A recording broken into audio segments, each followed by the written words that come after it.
দেড় বছর পর আবারও বেগম জিয়ার মুক্তির দাবি নিয়ে মাঠে নামছে বিএনপি। ২৯ জুন নয়াপল্টনের সমাবেশের ডাক। ক্ষমতা হারানোর ভয়ে বন্দী করে রাখার অভিযোগ মির্জা ফখরুলের। কারোর সঙ্গে যুদ্ধ নয়, আক্রান্ত হলে সার্বভৌমত্ব রক্ষায় প্রস্তুত থাকতে হবে। এসএসএফ এর প্রতিষ্ঠা বার্ষিকীতে প্রধানমন্ত্রী বললেন, নিরাপত্তা কড়াকড়িতে যেন জনবিচ্ছিন্ন না হই। এবার দরজা আনলক সমস্যায় শাহজালাল আন্তর্জাতিক বিমানবন্দরের রানওয়ে থেকে ফিরে এলো বিমান বাংলাদেশ এয়ারলাইন্সের ফ্লাইট। পৌনে ১ ঘন্টা পর দোহার উদ্দেশ্যে যাত্রা।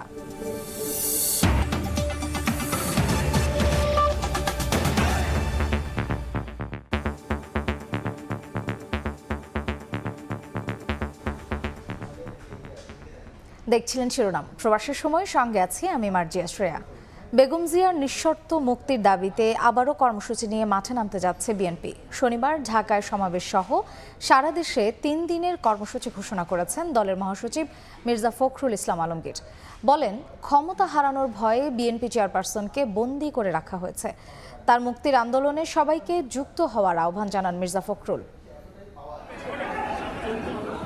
এভারকেয়ার হাসপাতালে চিকিৎসাধীন বিএনপি চেয়ারপারসন বেগম খালেদা জিয়া তার স্থায়ী মুক্তি দিয়ে বিদেশে চিকিৎসার জন্য বারবার দাবি জানিয়ে আসছেন তার চিকিৎসক সহ বিএনপি নেতারা। ১.৫ বছর আগে বেগম জিয়ার মুক্তি ও বিদেশে চিকিৎসার দাবিতে কর্মসূচি নিয়ে মাঠে ছিল দলটি। মাঝখানে সরকার পতনের এক দফা দাবিতে আন্দোলন করলেও তাদের প্রতিটি কর্মসূচিতেই নেত্রীর মুক্তির ইস্যুটি সঙ্গে রয়ে যায়।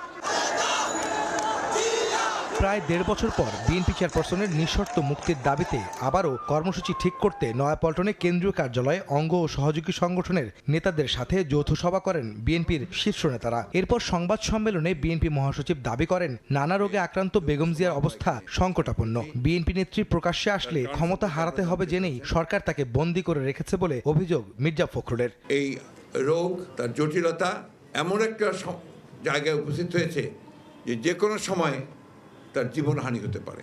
দেশনেত্রী বেগম খালেদা জিয়া আজকে যদি সামনে আসতে পারেন, তাহলে এই যে ফ্যাসিবাদী সরকার, এই যারা আজকে জোর করে ক্ষমতা দখল করে বসে আছে সম্পূর্ণ বেআইনিভাবে, সংবিধান বিরোধীভাবে, তাদের পক্ষে ক্ষমতায় থাকা সম্ভব হবে না। দলীয় নেত্রীর নিঃশর্ত মুক্তির ইস্যুতে আর কোনো পথ খোলা নেই জানিয়ে বিএনপি মহাসচিব বলেন, সরকারের উপর চাপ সৃষ্টি করেই তার মুক্তির আন্দোলন বেগবান করা হবে। একই সঙ্গে নয়াপল্টনের সমাবেশ সহ সারা দেশে ৩ দিনের কর্মসূচি ঘোষণা করেন মির্জা ফখরুল। বিএনপি সিদ্ধান্ত নিয়েছে যে দেশনেত্রী বেগম খালেদা জিয়ার যে মুক্তির আন্দোলন, এই মুক্তির আন্দোলনকে আরও বেগবান করা হবে। আমরা এই মুক্তির আন্দোলনকে একটা চূড়ান্ত পর্যায়ে নিয়ে যেতে চাই।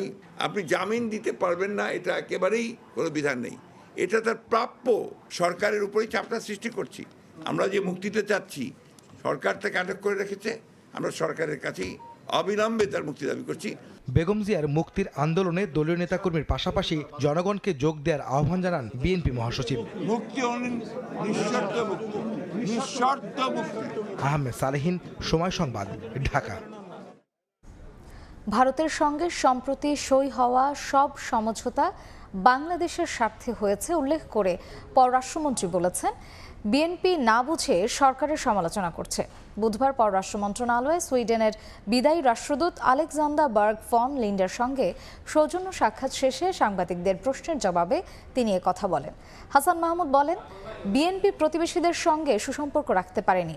আওয়ামী লীগ সুসম্পর্ক রাখায় নেপাল থেকে জলবিদ্যুৎ আমদানির চুক্তি করতে পেরেছে। এদিকে গঙ্গার পানি বণ্টনে কেন্দ্র আর রাজ্যের মতপার্থক্যের বিষয়টি ভারতের অভ্যন্তরীণ উল্লেখ করে মন্ত্রী বলেন, চুক্তি নবায়ন না হলেও গঙ্গার পানি পাবে বাংলাদেশ।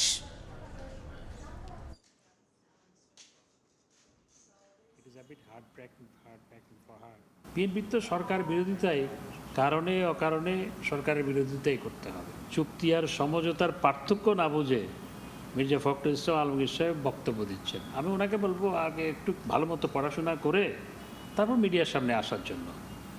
তো যেই চুক্তিগুলো, কোনো চুক্তি হয়নি, যে সমঝোতা স্মারকগুলো হয়েছে সেগুলো সবগুলোই বাংলাদেশের স্বার্থে হয়েছে, বাংলাদেশের স্বার্থ সংরক্ষণ করে হয়েছে। গঙ্গার পানি চুক্তি নবায়ন না হলেও কিন্তু এটা অটোমেটিক চলবে, চুক্তিতে সেভাবেই বলা আছে আগে যে চুক্তি করা হয়েছে। তবে আমরা নবায়ন করার ব্যাপারে আলোচনা করেছি। কারো সঙ্গে যুদ্ধ করতে নয়, আক্রান্ত হলে সার্বভৌমত্ব রক্ষায় সব প্রস্তুতি নেওয়া হচ্ছে বলে জানিয়েছেন প্রধানমন্ত্রী শেখ হাসিনা। বুধবার সকালে প্রধানমন্ত্রীর কার্যালয়ে স্পেশাল সিকিউরিটি ফোর্স এসএসএফ এর ৩৮তম প্রতিষ্ঠা বার্ষিকীর অনুষ্ঠানে কথা বলেন প্রধানমন্ত্রী। নিরাপত্তার কড়াকড়িতে যেন জনগণ থেকে বিচ্ছিন্ন না হন, বিষয়টি নিশ্চিতের পরামর্শ দেন সরকার প্রধান। স্পেশাল সিকিউরিটি ফোর্স এসএসএফ এর ৩৮তম প্রতিষ্ঠা বার্ষিকী উদযাপনে বুধবার প্রধানমন্ত্রীর কার্যালয়ে আয়োজিত বিশেষ দরবারে অংশ নেন সরকার প্রধান শেখ হাসিনা। প্রশংসা করেন বাহিনীটির দক্ষতা, নিষ্ঠা ও পেশাদারিত্বের।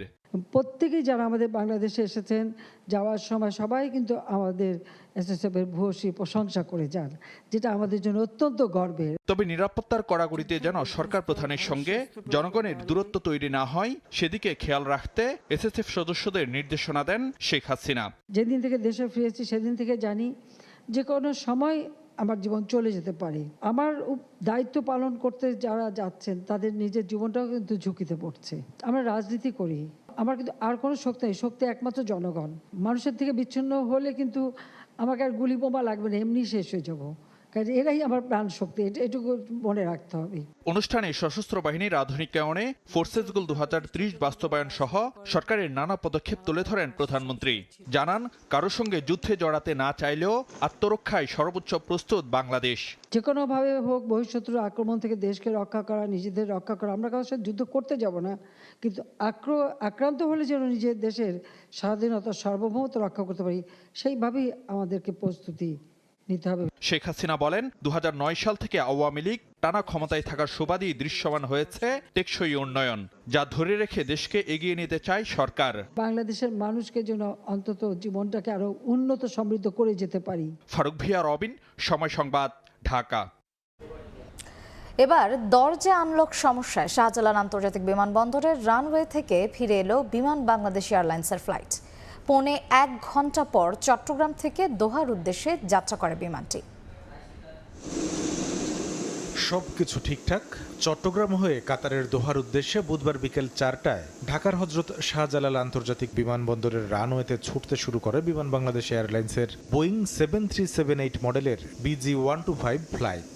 কিন্তু উড্ডয়ন না করে গতি কমিয়ে ফিরে আসে হ্যাঙ্গারের সামনে। ঘোষণা আসে বিমানের মাঝখানের দুটি দরজা আনলক দেখাচ্ছে। এমনটা জানিয়ে নিজের ফেসবুকে একটা স্ট্যাটাস দেন ওই ফ্লাইটের যাত্রী নিট পোশাক শিল্প মালিকদের শীর্ষ সংগঠন BKM এর নির্বাহী সভাপতি মোহাম্মদ হাতেম। তার পাঠানো একটি ভিডিওতে দেখা যাচ্ছে পেছনে থাকা জরুরি বহির্গমন দরজার গ্লাস ঠিকঠাক করছেন পাইলট সহ বিমানের প্রকৌশলী টিম। এ সময় প্রচণ্ড গরমে যাত্রীদের হাঁসফাঁস অবস্থার কথা জানালেও ঝুঁকি না নিয়ে দ্রুত সমস্যা সমাধান করায় বিমানের ক্যাপ্টেনকে ধন্যবাদ দেন ওই ব্যবসায়ী নেতা। পাইলটের এই দক্ষতার বিষয়টি আমাদের নজরে এসেছে এবং পাইলটকে, ক্যাপ্টেনকে স্পেশালি আমাদের পক্ষ থেকে ধন্যবাদ যে তিনি বিষয়টা নজরে এনে তড়িৎ ব্যবস্থা নিয়েছেন। তবে বাংলাদেশ বিমানে ভ্রমণের অভিজ্ঞতা ভালো না বলে মন্তব্য করেন তিনি। বিমান সম্পর্কে অনেক নেতিবাচক কথাবার্তা আমরা মাঝে মাঝে শুনি। আজকে আমার কিছুটা অভিজ্ঞতাটাও এই খুব একটা ভালো হয়। এদিকে ঘটনাটি তেমন গুরুতর নয় দাবি করে চট্টগ্রাম থেকে 45 মিনিট বিলম্বে ফ্লাইটটি দোহার উদ্দেশ্যে ছেড়ে যায় বলে জানিয়েছে বিমান বাংলাদেশ এয়ারলাইন্স। ব্যাক করছে, আবার ইঞ্জিনিয়াররা গিয়ে দেখছে, দেখার পরে 5:47 আবার ফ্লাইট আবার উড়ে গেছে।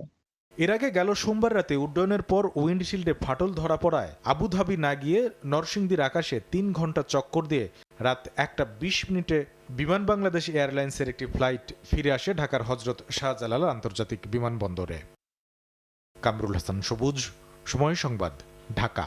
সিলেটের ফেঞ্চুগঞ্জে কোটালপুরে পাহাড়িকা এক্সপ্রেস ট্রেনের 2টি বগি লাইনচ্যুত হয়েছে। এতে সিলেটের সঙ্গে সারা দেশের রেলপথ যোগাযোগ বন্ধ রয়েছে। এই মুহূর্তে সেখানে আছেন রিপোর্টার আমিনুল ইসলাম, সরাসরি যাচ্ছি তার কাছে। ইতিমধ্যে 5 ঘন্টা অতিবাহিত হয়েছে এই উদ্ধার তৎপরতার, এবং এই উদ্ধার তৎপরতা শুরু হয়েছিল ট্রেনটি দুর্ঘটনার পরপরই। আপনারা জানেন যে পাহাড়িকা এক্সপ্রেস চট্টগ্রাম থেকে সকালে ছেড়ে আসার পর সন্ধ্যা নাগাদ কিন্তু সিলেটের ফেঞ্চুগঞ্জ এলাকায় এসে এই দুর্ঘটনা কবলিত হয় এবং ট্রেনের 2টি বগি লাইনচ্যুত হওয়ার কারণে কিন্তু ট্রেনটি ছেড়ে আসার পর বিকাল নাগাদ কিন্তু সিলেট সীমানায় ঢুকে গেল। এটি 7:30 নাগাদ স্টেশনে থাকার কথা ছিল, কিন্তু স্টেশনে এসে এই ট্রেনটি পৌঁছাতে পারেনি।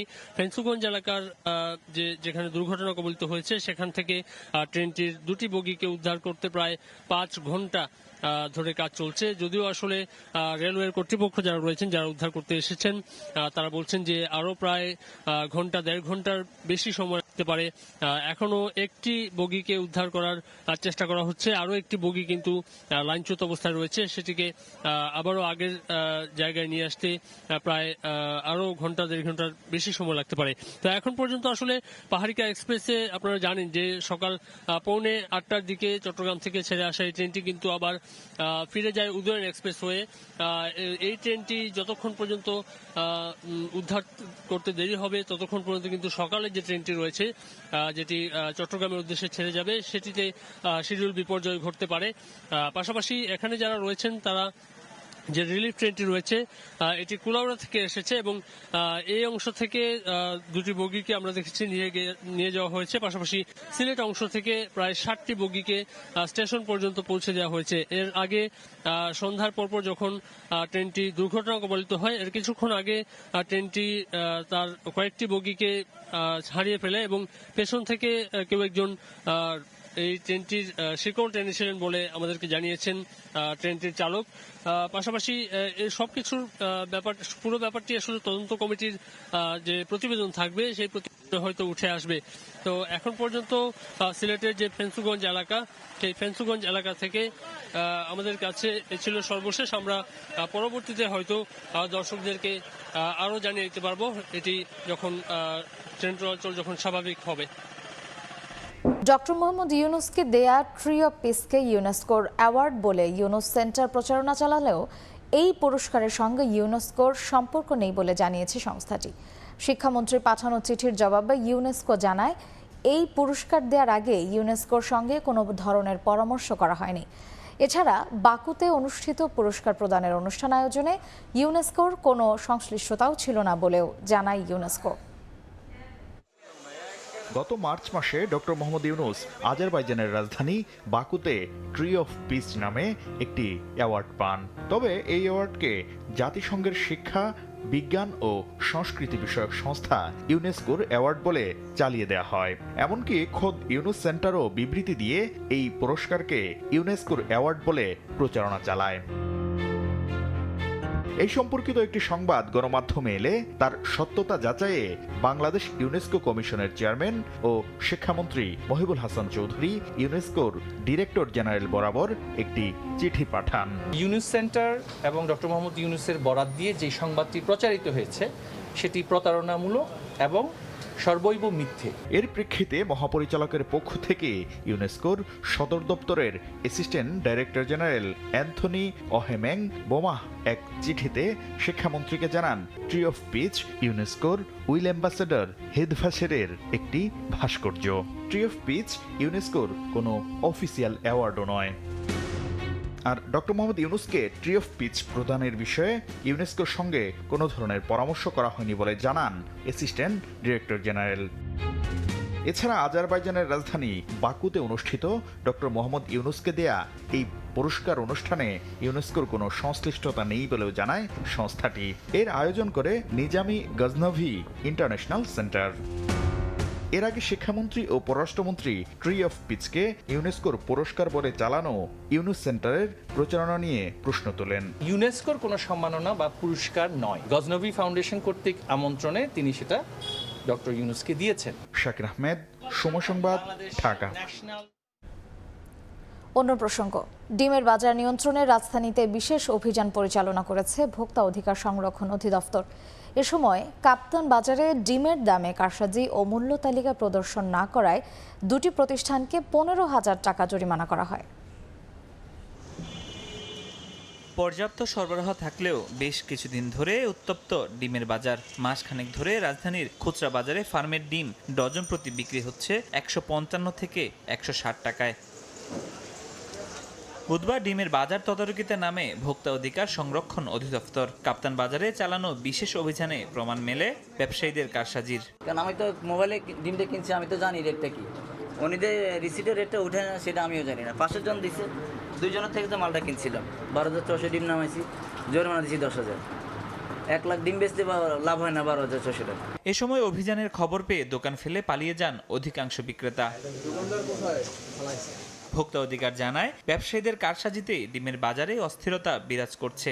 ক্রয়ের ক্যাশ মেমোতে সেখানে মূল্য লেখা নেই, তাহলে কি দামে ক্রয় করছেন, উনি কি পরিমাণ লাভ করছেন সেটাও আমরা অন্ধকারের ভিতর থাকছি। মূল্য তালিকায় যেটি লিখেছেন তার চেয়ে বেশি দামে বিক্রি করছেন এখানে। এই অনিয়মগুলোর কারণেও মূলত ডিমের দাম বৃদ্ধি পাচ্ছে। অভিযানে সঠিক রসিদ ও মূল্য তালিকা না থাকা সহ বিভিন্ন অভিযোগে দুটি প্রতিষ্ঠানকে 15,000 টাকা জরিমানা করা হয়। ফরহাদুর রহমান, সময় সংবাদ, ঢাকা। এদিকে বাড়তি উৎপাদন সত্ত্বেও সংরক্ষণের অভাবে প্রতি বছর পেঁয়াজ আমদানি করতে হচ্ছে বলে মন্তব্য করেছেন বাণিজ্য প্রতিমন্ত্রী আহসানুল ইসলাম টিটু। দুপুরে সচিবালয়ে সাংবাদিকদের সঙ্গে মতবিনিময়কালে প্রতিমন্ত্রী আরও বলেন, দ্রব্যমূল্য সহনীয় রাখতে নিয়মিত বাজার পর্যবেক্ষণ করা হচ্ছে। আমরা যেটা চেষ্টা করি সেটা হলো যে বাজারের সাপ্লাই চেনটা যেন স্থিতিশীল থাকে, কোনো ব্যক্তি বা গোষ্ঠীর হাতে যেন কোনোভাবে বাজারের নিয়ন্ত্রণ না চলে যায়। এরই মধ্যে আমরা ভারতের সাথে এই যে নিত্য প্রয়োজনীয় যে জিনিসগুলি আছে সেটার সরবরাহ যেন নিরবিচ্ছিন্ন থাকে সেই ব্যাপারে একটা চুক্তি করতে যাচ্ছি। মিয়ানমার থেকেও জানি আমরা কৃষি উৎপাদিত পণ্যগুলো আনতে পারি, এই বিষয়েও একটা চুক্তি আমরা অলমোস্ট ফাইনাল করে পেরেছি। জুলাই মাসেই আমরা চেষ্টা করব সেই চুক্তিটাকে সই করতে, তাহলে মিয়ানমার থেকেও আমরা কিছু জিনিস, পেঁয়াজ, ডাল, যে নিত্য প্রয়োজনীয় জিনিসগুলি আছে সেগুলোও কিন্তু আমরা আনতে পারব। যুক্তরাষ্ট্রে অর্থ কেলেঙ্কারির মামলায় দোষী সাব্যস্ত হওয়া সাবেক মার্কিন প্রেসিডেন্ট ডোনাল্ড ট্রাম্পের ওপর থেকে মামলা সংক্রান্ত কিছু নিষেধাজ্ঞা তুলে নিয়েছেন আদালত। মঙ্গলবার এক আদেশে তথ্য জানান বিচারক। বলেন, এখন থেকে পর্ন তারকাকে ঘুষ দেওয়ার মামলার সাক্ষী ও বিচারকদের সম্পর্কে সমালোচনা করতে পারবেন ট্রাম্প। এদিকে রাষ্ট্রীয় গোপন নথি সরিয়ে নেওয়ার অপর এক মামলায় আরও কিছু তথ্য প্রমাণ জনসমক্ষে প্রকাশ করেছে এফবিআই। নিউ ইয়র্ক থেকে হাসানুজ্জামান সাকির রিপোর্টে বিস্তারিত।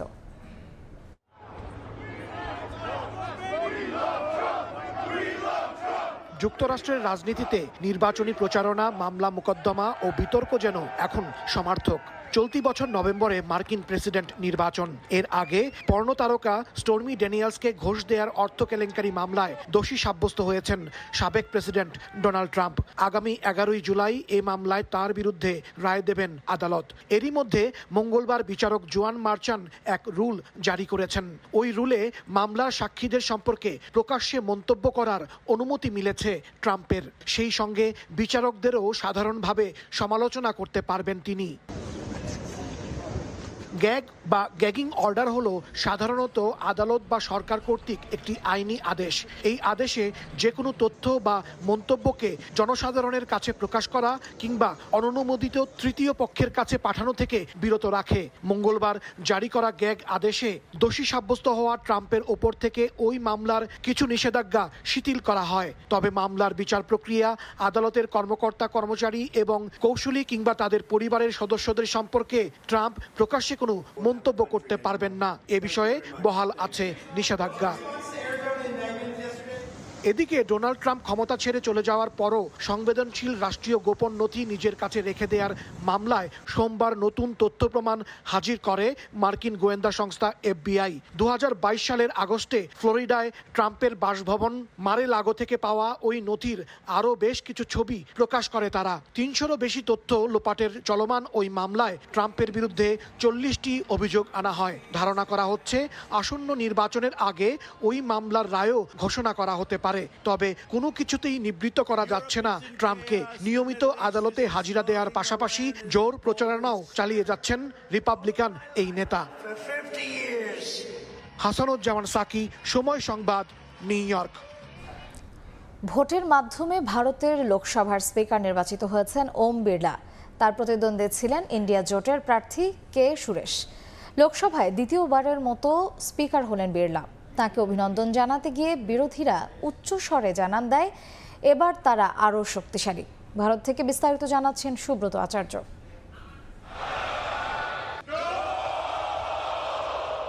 বুধবার বিশ্বের বৃহত্তম গণতান্ত্রিক দেশ ভারতের ৮০০তম লোকসভা অধিবেশনে এভাবেই পার্লামেন্টে স্পিকার নির্বাচন অনুষ্ঠিত হয়। 10 বছর পর ভারতের লোকসভায় ভোটে স্পিকার নির্বাচিত হল। বিজেপির 293 এমপির ভোটে স্পিকার নির্বাচিত হন ওম বিরলা। 17তম লোকসভায়ও স্পিকার ছিলেন তিনি। ইন্ডিয়া জোটের প্রার্থী কে সুরেশকে পরাজিত করে স্পিকারের চেয়ারে বসেন ওম বিরলা। নবনির্বাচিত স্পিকারকে তার চেয়ার পর্যন্ত এগিয়ে নিয়ে যান 18তম লোকসভা নেতা প্রধানমন্ত্রী নরেন্দ্র মোদী, বিরোধী দলীয় নেতা রাহুল গান্ধী, সংসদীয় বিষয়ক মন্ত্রী কিরণ রিজিজু। এরপর মোদী 17তম লোকসভায় বলিষ্ঠ নেতৃত্ব দেওয়ার জন্য স্পিকারকে অভিনন্দন জানান। আগামী 5 বছর একইভাবে পার্লামেন্ট চালাতে পারবেন বলে আশাবাদও ব্যক্ত করেন তিনি। মোদী বলেন, লোকসভায় 543 এমপিকেই গুরুত্ব দেওয়া হয়েছে। 18তম লোকসভায় আরও দৃষ্টান্ত তৈরি করবে বলেও মন্তব্য করেন নরেন্দ্র মোদী। উল্টো দিকে বিরোধী দলীয় নেতা রাহুল গান্ধী বলেন, পার্লামেন্ট 140 কোটি মানুষের কণ্ঠস্বর। আগের চেয়ে বিরোধীদের কণ্ঠস্বর এবার আরও চওড়া হয়েছে। অভিনন্দন জানাতে গিয়ে তৃণমূল নেতা সুদীপ বন্দ্যোপাধ্যায় লোকসভাকে ধর্মীয় নিরপেক্ষ বজায় রাখার অনুরোধ করেন এবং গেল বছরে বহু বিল বিরোধীদের ছাড়াই পাশ করার কথা স্পিকারকে স্মরণ করিয়ে দেন।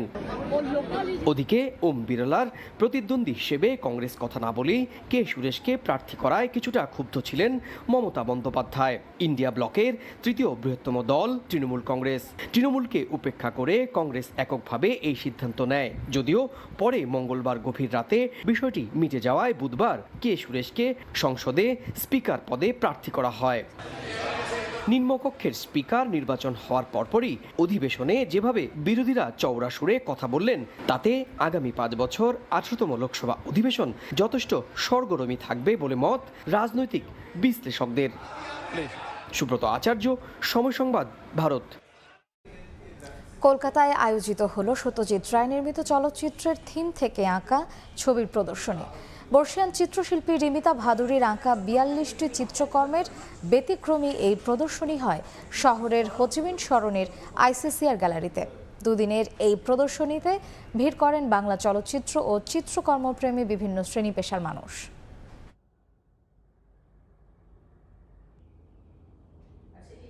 পথের পাঁচালী দিয়ে শুরু করেছি, আর যেরকমভাবে পরপর ডকুমেন্টারি, টেলিফিল্ম সব কিছু একেবারে পরপর ইয়ার ওয়াইজ করেছি। কিন্তু ছবিগুলো কিন্তু সিনেমার ছবি নয়, সিনেমার ফটোগ্রাফ নয়। এই ছবি মানে ছবি দেখে কিন্তু কেউ বলবে না যে এই ছবি বা এই সিন বা এই দেখেছি। এটা সম্পূর্ণ সিনেমাটা দেখার পরে আমার যা মনে হলো, আমার যা ভাবনাটা এলো, সেই ভাবনাটাকে আমি এঁকেছি আমার মতো করে। কুয়েতে উদযাপিত হলো বাংলাদেশ আওয়ামী লীগের 75তম প্রতিষ্ঠাবার্ষিকী। এ উপলক্ষে আলোচনার সভা করেছে বাংলাদেশ আওয়ামী স্বেচ্ছাসেবক লীগ কুয়েত। স্থানীয় সময় মঙ্গলবার কুয়েত সিটির রাজবাড়ী হোটেলে পবিত্র কুরআন তিলাওয়াত, সকল শহীদের স্মরণে 1 মিনিট নীরবতা পালন ও জাতীয় সঙ্গীতের মধ্য দিয়ে অনুষ্ঠান পর্ব শুরু হয়। অনুষ্ঠানে প্রধান অতিথি ছিলেন কুয়েত আওয়ামী লীগের সভাপতি হোসেন আহমেদ আজিজ। উপস্থিত ছিলেন আওয়ামী লীগের সাধারণ সম্পাদক, স্বেচ্ছাসেবক লীগের উপদেষ্টাও। পরে আলোচনা সভায় অংশ নেন প্রবাসী নেতারা।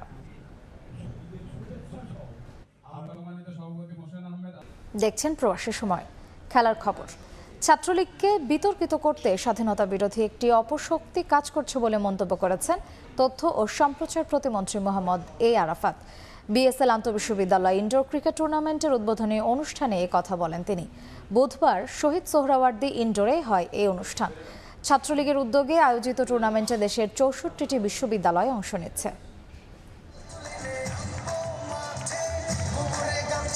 জমকালো আয়োজনের মধ্য দিয়ে উদ্বোধন করা হয় বিএসএল আন্তঃবিশ্ববিদ্যালয় ইনডোর ক্রিকেট টুর্নামেন্ট 2024। বুধবার শহীদ সোহরাওয়ার্দী ইনডোর স্টেডিয়ামে বাংলাদেশ ছাত্রলীগের আয়োজনে কুমিল্লা ভিক্টোরিয়ান্সের সহযোগিতায় আয়োজিত টুর্নামেন্টটির উদ্বোধন করা হয়।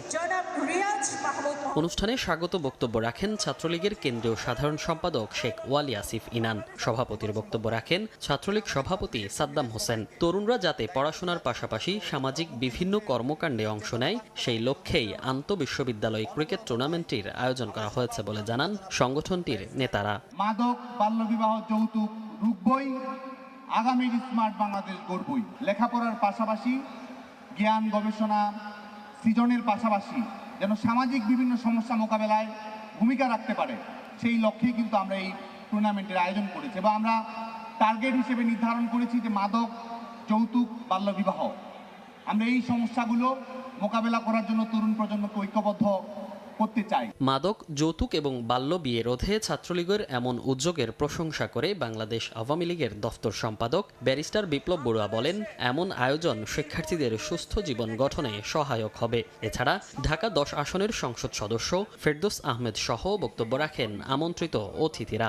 তোমরা যেভাবে চলছো এভাবেই চলবে, এভাবেই আমাদেরকে আরো সামনের দিকে এগিয়ে নিয়ে যাবে। তার জন্য কিছু ত্যাগ করতে হবে, তার জন্য কিছু বর্জন করতে হবে। অনেক কিছু অর্জন করতে হলে কিছু বর্জন করতে হয়, তার মধ্যে অন্যতম বর্জন হচ্ছে মাদক।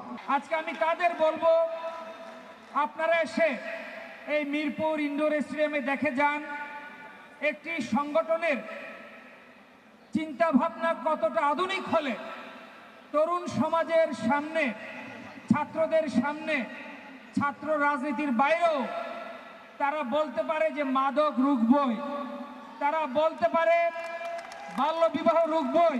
এতগুলো ইউনিভার্সিটি প্রথমবারের জন্য বাংলাদেশে 64 স্বনামধন্য প্রাইভেট এবং পাবলিক ইউনিভার্সিটি একটি প্ল্যাটফর্মে এক করা, আসলে এটা অ্যামেজিং একটা উদ্যোগ। প্রধান অতিথির বক্তব্যে তথ্য ও সম্প্রচার প্রতিমন্ত্রী বলেন, ছাত্রলীগকে বিতর্কিত করতে স্বাধীনতা বিরোধী একটি অপশক্তি কাজ করছে। তাদের ভালো কাজগুলো আরো বড় করে প্রচারের জন্য গণমাধ্যমের প্রতি আহ্বান জানান প্রতিমন্ত্রী।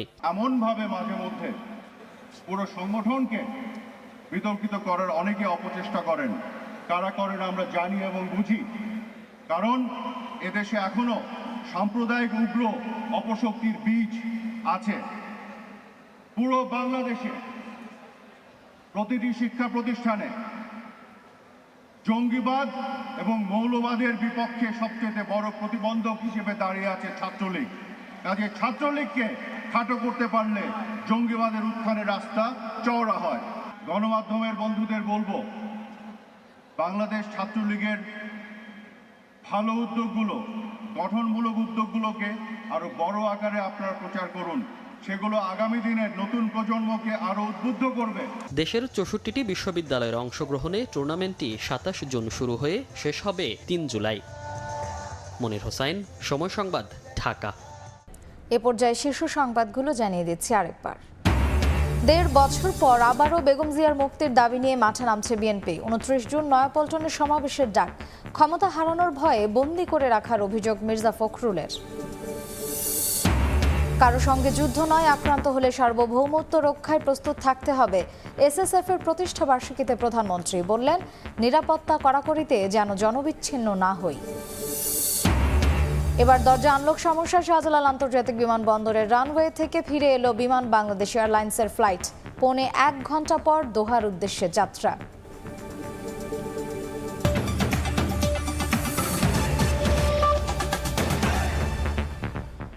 এই ছিল প্রবাসের সময়ের এখনকার আয়োজন। সঙ্গেই থাকুন সময়ের।